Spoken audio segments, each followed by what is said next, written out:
Wah, emang iya. Uni Soviet pernah menggunakan simbol swastika pada tahun-tahun pertama pemerintahan Soviet. Swastika sama sekali tak dipersepsikan secara negatif. Meski begitu, tak seorang pun yang menduga kebencian macam apa yang akan dibawa simbol itu dalam 20 tahun kemudian.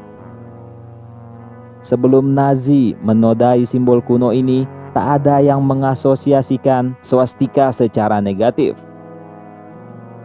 Simbol tersebut terpampang jelas pada pesawat-pesawat tempur Latvia dan Finlandia yang sama sekali tak ada sangkut pautnya dengan Luftwaffe, lambang divisi infanteri ke-45 tentara Amerika Serikat, bahkan pada botol Coca-Cola dan bir Carlsberg. Sebelum revolusi Rusia, lambang swastika muncul dalam berbagai ikon.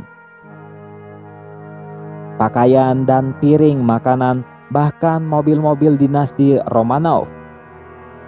Pada zaman kuno, simbol ini kerap muncul dalam budaya Kaukasus.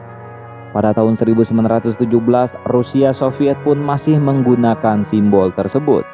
Ketika revolusi pada Februari 1917 menggulingkan monarki, salah satu keputusan pertama pemerintahan sementara adalah mencetak uang baru. Simbol swastika lagi-lagi muncul menghiasi uang kertas tersebut.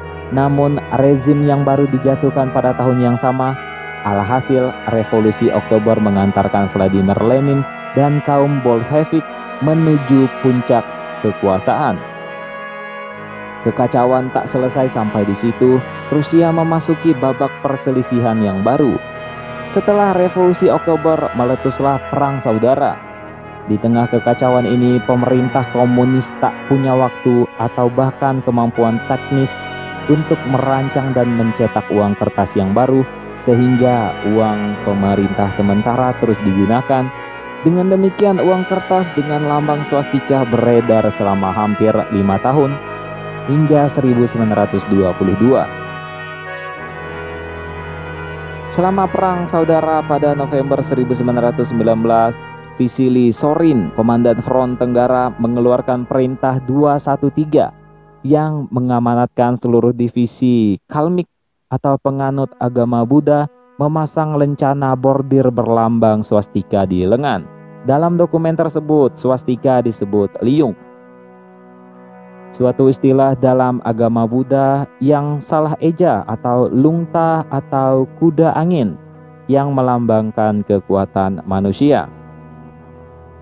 Swastika sering muncul dalam dokumen Soviet pada tahun 1920-an. Sejumlah pelukis Soviet biasa menggunakannya dalam karya-karya mereka. Namun orang-orang kanan jauh Amerika mulai menggunakan sebagai simbol pemersatu. Pelan-pelan Uni Soviet meninggalkan penggunaan swastika. Ketika Partai Buruh Nasional Sosialis Nazi Adolf Hitler berkuasa di Jerman pada tahun 1933, swastika langsung diasosiasikan secara negatif di Uni Soviet. Berbagai dokumen, buku karya seni, dan hal-hal yang memuat simbol tersebut dihancurkan atau diserahkan supaya jauh dari mata publik. Seiring dengan berjalannya waktu, simbol itu mulai digunakan secara eksklusif untuk menyebarkan propaganda anti-Nazi.